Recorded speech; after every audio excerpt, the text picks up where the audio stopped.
Hello students, last video में हमने बात की थी ब्रांच क्या होती है, ब्रांच का ब्रांच ओपन करने का ऑब्जेक्टिव क्या है, ब्रांच के लिए ब्रांच और एजेंसीज़ में क्या डिफरेंस है, ब्रांच और डिपार्टमेंट में क्या डिफरेंस है। इस तरह की बात हमने की थी। ब्रांच अकाउंटिंग के ऑब्जेक्टिव्स क्या है, ये बात हमने लास्ट वीडियो में की थी। आज मैं आपसे शेयर करने जा रही हूँ ब्रांच के टाइप्स के बारे में। ब्रांच कितनी तरह की होती है, हमें ये कोई मतलब नहीं है कि ब्रांच कितनी तरह की होती है। मैं बेसिकली यहाँ पर बात करने जा रही हूँ अकाउंटिंग पॉइंट ऑफ व्यू से ब्रांचेस के टाइप्स के बारे में। अकाउंटिंग पॉइंट ऑफ व्यू से ब्रांचेस को दो भागों में बांटा जाता है। पहली कैटेगरी में हम उन ब्रांचेस को लेते हैं जो अपने यहाँ पर complete books of accounts maintain नहीं करती है। ऐसी शाखाओं को हम आश्रित शाखा डिपेंडेंट ब्रांच के नाम से जानते हैं, या इन्हें हम पूर्ण लेखा नहीं रखने वाली शाखा के नाम से भी जानते हैं। दूसरी कैटेगरी में वो ब्रांचेस आती है जो अपने यहाँ पर complete set of books of accounts रखती हैं, यानी अपना प्रॉफिट और लॉस खुद ही ब्रांच के यहाँ पर ही ब्रांच के खातों से ही कैलकुलेट किया जाता है। हेड ऑफिस उन ब्रांचेस के द्वारा जो भी इंफॉर्मेशन, जो भी फाइनल अकाउंट्स प्रोवाइड किए जाते हैं, उन्हें अपने ट्रायल बैलेंस में इनकॉर्पोरेट करता है। तो ऐसी शाखाएं स्वतंत्र शाखाएं कहलाती है, इंडिपेंडेंट ब्रांच कहलाती है। डिपेंडेंट ब्रांच की मेन कैरेक्टरिस्टिक्स क्या है? डिपेंडेंट ब्रांच ऐसी ब्रांच है जिसे हेड ऑफिस के द्वारा माल भेजा जाता है, साथ ही उस माल को किस मूल्य पर ग्राहकों को किस मूल्य पर बेचना है, किस मूल्य पर विक्रय किया जाना है, वह मूल्य भी हेड ऑफिस के द्वारा ही निर्धारित किया जाता है। ब्रांच अपने माल की बिक्री नकद और उधार दोनों ही तरीके से कर सकती है, और जो भी उस माल के विक्रय से प्राप्त राशि होगी उसे शाखा को, हेड ऑफिस को भेजना होता है। हेड ऑफिस समय समय पर शाखा को एक्सपेंसेस के लिए भी पेमेंट करती रहती है। हेड ऑफिस के द्वारा ही शाखा के समस्त खर्चों का भुगतान किया जाता है, और साथ ही फुटकर खर्चों के लिए हेड ऑफिस के द्वारा ही शाखा को फुटकर कैश, पेटी कैश भेजी जाती है।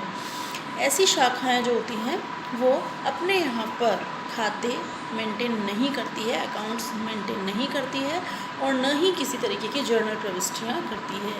ऐसी शाखाएं केवल मेमोरेंडम बुक्स अपने पास रखती हैं, जिनसे वो प्रधान कार्यालय को, हेड ऑफिस को अपने यहाँ पर हुए ट्रांजैक्शंस के बारे में इंफॉर्मेशन प्रोवाइड कर सके, जैसे cash book, sales book, purchase books etcetera.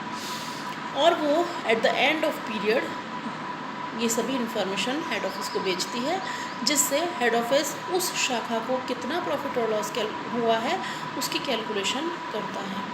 दूसरी ओर जो हमने बात की कि इंडिपेंडेंट ब्रांचेस जो होती हैं वो अपने यहाँ पर पूर्ण लेखे रखती हैं।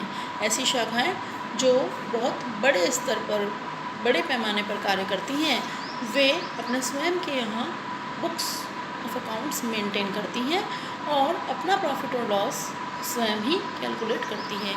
इन शाखाओं पर भी नियंत्रण जो है वह हेड ऑफिस का ही रहता है, और ऐसी शाखाएं हेड ऑफिस के इंस्ट्रक्शंस के आधार पर माल का विक्रय करती है। हेड ऑफिस के द्वारा इन्हें, ऐसी शाखाओं को अपने व्ययों का भुगतान करने का अधिकार होता है, और व्ययों का भुगतान करने के पश्चात शेष राशि ऐसी शाखाएं हेड ऑफिस को भेज देती है, या हेड ऑफिस खर्चों के लिए अलग से भुगतान भी कर सकता है।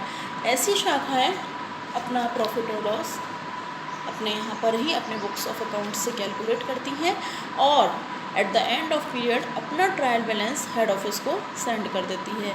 तो जो इंडिपेंडेंट ब्रांचेस हैं उनका प्रॉफिट और लॉस कैलकुलेट करना हेड ऑफिस का काम नहीं रहता है, बल्कि इंडिपेंडेंट ब्रांचेस के ट्रायल बैलेंस को अपने ट्रायल बैलेंस में इनकॉर्पोरेट कैसे किया जाए, हेड ऑफिस के सामने यही एक अकाउंटिंग का बिंदु होता है। तो दोनों ही तरीके के ब्रांचेस के लिए हमारी अकाउंटिंग बिल्कुल अलग अलग है। जो डिपेंडेंट ब्रांचेस हैं उनका प्रॉफिट और लॉस हेड ऑफिस के द्वारा कैलकुलेट किया जाएगा, जबकि इंडिपेंडेंट ब्रांचेस का केवल ट्रायल बैलेंस इनकॉर्पोरेट करना हेड ऑफिस का काम रहेगा। ठीक है, आई होप कि आपको इन दोनों ही तरीके के ब्रांचेस में डिफरेंस समझ में आया होगा। नेक्स्ट वीडियो में हम बात करेंगे डिपेंडेंट ब्रांचेस के लिए प्रॉफिट और लॉस को कैलकुलेट करने के लिए हेड ऑफिस के द्वारा किन मेथड्स को काम में लिया जाता है और किस तरीके से काम में लिया जाता है। तब तक के लिए good bye, stay home, stay safe, thank you.